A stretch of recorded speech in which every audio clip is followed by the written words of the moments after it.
Hello friends, good evening. Class 10th के लिए जो साइंस ऑब्जेक्टिव सीरीज चल रहा था, आज लेक्चर नंबर 15 होगा। चलिए ध्यान दीजिएगा।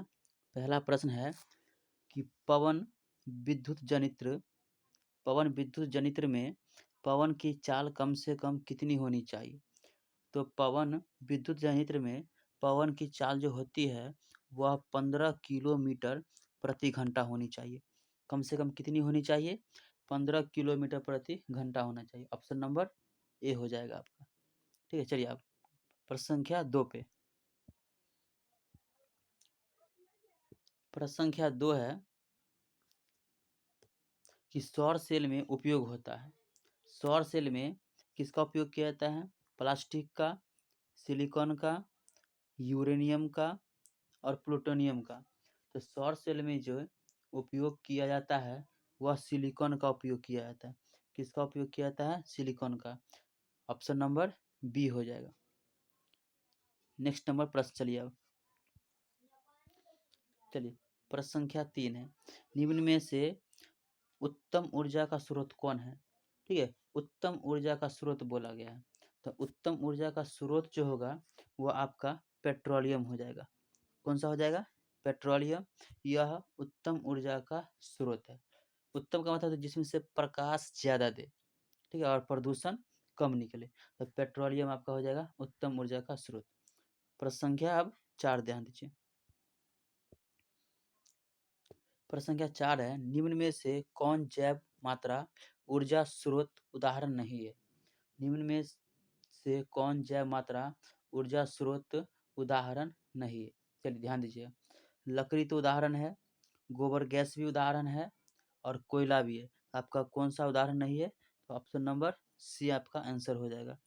ऑप्शन नंबर सी आपका करेक्ट आंसर हो जाएगा।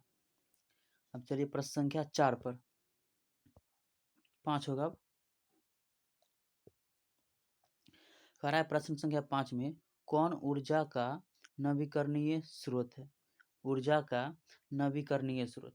तो ध्यान दीजिए, नवीकरणीय स्रोत, पहले ऑप्शन नंबर आप डी को हटाइए। डी की जगह पर सौर ऊर्जा लिखिए। ये हो जाएगा आपका सौर ऊर्जा। ठीक है, सौर ऊर्जा। नवीकरणीय ऊर्जा स्रोत का अर्थ यह होता है जिसका उपयोग हम पुनः कर सकते हैं। ठीक है, नवीकरणीय ऊर्जा स्रोत का मतलब होता है जिसका उपयोग पुनः कर सकते हैं। क्या? पुनः उपयोग किया जा सकता है। पुनः उपयोग किया जा सकता है, उसे हम लोग क्या कहते हैं? नवीकरणीय ऊर्जा स्रोत कहते हैं। कोयला का उपयोग नहीं कर सकते हम दोबारा, जब एक बार जलाएंगे तो। लकड़ी का भी एक बार जलाने के बाद नहीं कर सकते हैं। पेट्रोल का भी हम नहीं कर सकते हैं। तो सौर ऊर्जा का उपयोग हम कर सकते हैं। इसका उदाहरण और भी हो जाएगा। पवन ऊर्जा भी इसका एग्जाम्पल हो जाएगा। पवन ऊर्जा भी इसका एग्जाम्पल हो जाएगा। भूतापीय ऊर्जा भी होता है। ठीक है, चलिए अब प्रश्न संख्या, अब इसका आंसर कौन हो जाएगा? ऑप्शन डी हो जाएगा, सौर ऊर्जा या पवन ऊर्जा भी कहिए। प्रश्न संख्या अब 6 पर चलते हैं।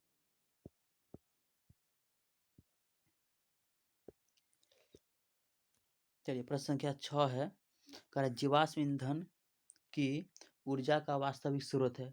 जीवाश्म ईंधन की ऊर्जा का वास्तविक स्रोत है। तो जीवाश्म ईंधन की ऊर्जा का वास्तविक स्रोत जो है वह है सूर्य। क्या है आपका? सूर्य ही जीवाश्म ईंधन की वास्तविक ऊर्जा का स्रोत है। सूर्य हो जाएगा आपका आंसर। चलिए प्रश्न संख्या 7।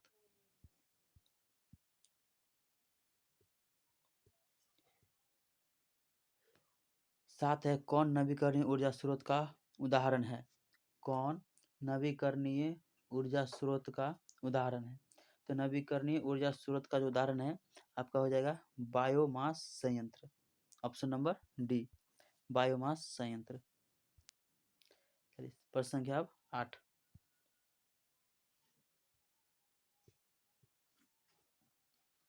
कह रहा है कि सौर प्रकाश वोल्टीय सेल में सौर ऊर्जा को किस में परिवर्तित करता है? सौर प्रकाश वोल्टीय सेल में सौर ऊर्जा को किस रूप में परिवर्तित करता है? यह जो परिवर्तित करता है, सौर प्रकाश जो परिवर्तित करता है, सौर प्रकाश वोल्टीय सेल में सौर ऊर्जा को किस में बदलता है? तो सौर ऊर्जा जो बदलता है यह विद्युत ऊर्जा में बदलता है। किस में बदलता है? विद्युत ऊर्जा। ऑप्शन नंबर ए हो जाएगा। प्रश्न संख्या 9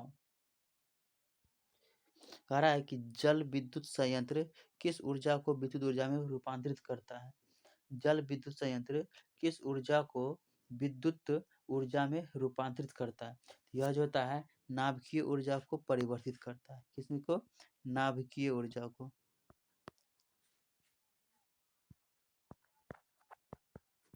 नाभिकीय ऊर्जा को परिवर्तित करता है, रूपांतरित करता है। ऑप्शन नंबर कितना हो जाएगा नाभिकीय ऊर्जा में? देखते हैं, चलिए। ऑप्शन नंबर बी हो जाएगा। ठीक है, अब चलिए प्रश्न संख्या अब अगला कह रहा है कि नरौरा नाभिकीय विद्युत संयंत्र, नरौरा नाभिकीय विद्युत संयंत्र किस राज्य में है। नरौरा नाभिकीय विद्युत संयंत्र किस राज्य में है? तो यह उत्तर प्रदेश में है। कौन सा राज्य में है? उत्तर प्रदेश में। अब यहाँ से समझिएगा, यह जो है उत्तर प्रदेश के बुलंदशहर में। कहाँ है? बुलंदशहर में। उत्तर प्रदेश के बुलंदशहर में जो है उसका इसका उत्पादन क्षमता है 470 मेगावाट। कितना है? 470 मेगावाट है। नरौरा नाभिकीय विद्युत संयंत्र किस राज्य में है? उत्तर प्रदेश में। उत्तर प्रदेश के बुलंदशहर में है, जिसका क्षमता उत्पादन क्षमता कितना है? 470 मेगावाट। चलिए प्रश्न संख्या 10 11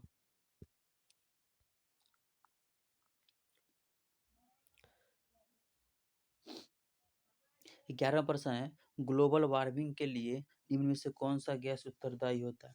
तो ग्लोबल वार्मिंग के लिए कार्बन डाइऑक्साइड गैस उत्तरदायी होता है, CO2।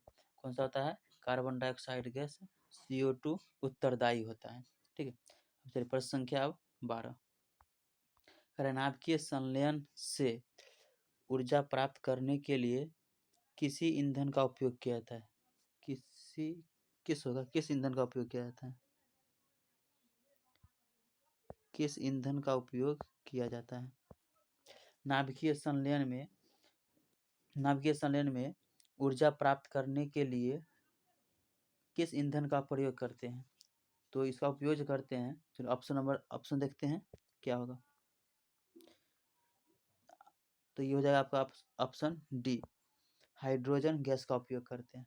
क्या करते हैं? हाइड्रोजन गैस का। चलिए प्रश्न संख्या 13 कह रहा है प्रकृति में पृथ्वी पर ऊर्जा का मुख्य स्रोत क्या है। प्रकृति में ऊर्जा का मुख्य स्रोत क्या है? तो ध्यान दीजिएगा, प्रकृति में जो ऊर्जा का मुख्य स्रोत मात्र सूर्य है। क्या है? सूर्य ही है, मात्र सूर्य। सूर्य के अलावा कोई नहीं हो सकता है। ऑप्शन नंबर बी हो जाएगा आपका। चलिए प्रश्न संख्या 14 कह रहा है कि जीव द्रव्यमान ऊर्जा स्रोत का उदाहरण निम्न में से कौन नहीं है। जीव द्रव्यमान ऊर्जा स्रोत का उदाहरण निम्न में से कौन नहीं है। तो पेट्रोलियम है, ठीक है, पेट्रोलियम है। उसके बाद आपका हो जाएगा गोबर गैस भी है। ठीक है, क्या है आपका? गोबर गैस भी है। और ध्यान दीजिएगा आपका कोयला भी है। कौन नहीं है? तो नाभिकीय ऊर्जा नहीं। आंसर कौन हो जाएगा आपका? ऑप्शन नंबर सी हो जाएगा आपका। चलिए प्रश्न संख्या 15 कह रहा है कि सौर स्थिरांक बराबर होता है। क्या है? सौर स्थिरांक बराबर होता है। यहाँ पर जो होगा सभी ऑप्शन में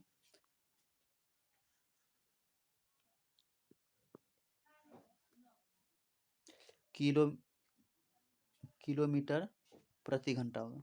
सभी ऑप्शन में किलोमीटर प्रति घंटा होगा। ठीक है,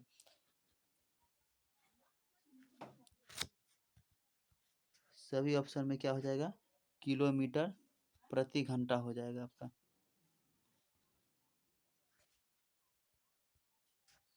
किलोमीटर प्रति घंटा नहीं होगा, ये मीटर स्क्वायर। यहाँ पर भी हो जाएगा आपका मीटर स्क्वायर।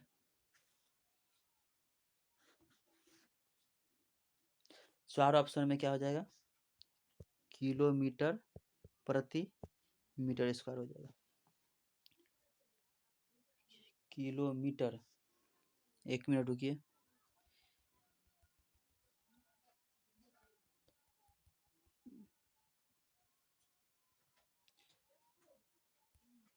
ये जो सौर स्थिरांक बराबर होता है, ऑप्शन में जो है यहाँ पर छूटा हुआ है किलो वाट प्रति मीटर स्क्वायर हो जाएगा, किलोवाट प्रति मीटर स्क्वायर हो जाएगा, ठीक है। तो इस सभी में हो जाएगा किलोवाट प्रति मीटर स्क्वायर। तो ऑप्शन नंबर कौन हो जाएगा, सौर स्थिरांक बराबर होता है 1.4 के, 1.4 हो जाएगा ऑप्शन नंबर ए। चलिए, तो कह रहा है कि हमारा देश लगभग कितनी विद्युत शक्ति का उत्पादन करता है। तो हमारा देश जो है लगभग 1030 मेगावाट, हमारा देश लगभग कितनी विद्युत शक्ति उत्पादन पवन ऊर्जा द्वारा करता है। यह होता है 1030 मेगावाट उत्पन्न करता है। ऑप्शन नंबर कितना हो जाएगा, चलिए ए हो जाएगा, ऑप्शन नंबर ए हो जाएगा इसका। चलिए प्रश्न क्या नेक्स्ट कह रहा है, अगला कह रहा है क्वेश्चन में कि निम्न में से किस देश को पवनों का देश कहा जाता है। तो पवनों का देश कहा जाता है डेनमार्क को। क्या कहता है, पवनों का देश डेनमार्क को कहा जाता है। ये इसमें, और यह जो डेनमार्क पवनों का देश है, प्रथम है विश्व में, क्या है, प्रथम है। और भारत की बात करें तो विश्व में 5वां स्थान है। विश्व में कौन सा स्थान है, ये 5वां है। तो किस देश को पवनों का देश कहते हैं, डेनमार्क को पवनों का देश कहते हैं। और भारत का स्थान कौन सा है, तो 5वां है, ठीक है। भारत की बात करें तो कौन सा हो जाएगा आपका आंसर, 5वां। और विश्व में बात करें तो कौन हो जाएगा, ये डेनमार्क हो जाएगा। चलिए प्रश्न संख्या 18,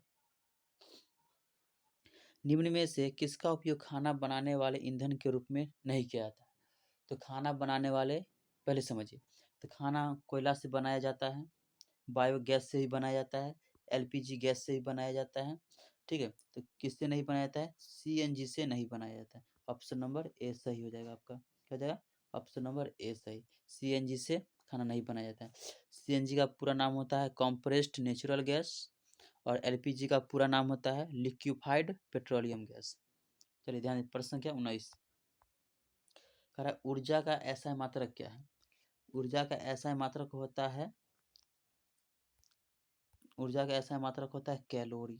क्या होता है, कैलोरी होता है ऊर्जा का ऐसा मात्रक। ऑप्शन नंबर ए हो जाएगा, ठीक है। चलिए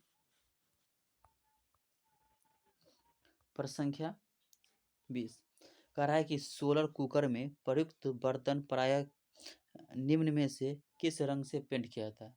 तो सोलर कुकर जो होता है, सोलर कुकर में का जो बर्तन होता है वह काले रंग से पेंट किया जाता है। कौन सा रंग से, काले रंग से पेंट किया जाता है। ऑप्शन नंबर ए हो जाएगा आपका आंसर। चलिए 21 नंबर प्रश्न, सौर कुकर के लिए कौन सा दर्पण सर्वाधिक उपयुक्त होता है। सौर कुकर के लिए सर्वाधिक कौन सा दर्पण उपयुक्त होता है। तो सौर कुकर के लिए अवतल दर्पण उपयुक्त होता है। तो जाएगा, सौर कुकर के लिए अवतल दर्पण सर्वाधिक उपयुक्त होता है। ऑप्शन नंबर सी हो जाएगा आपका आंसर।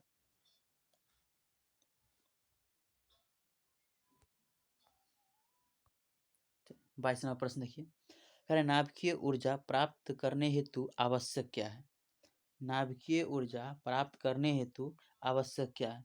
तो नाभिकीय ऊर्जा प्राप्त करने के लिए आवश्यक होगा क्या, यूरेनियम। कौन सा उपयोग होगा आपका, यूरेनियम। Option number C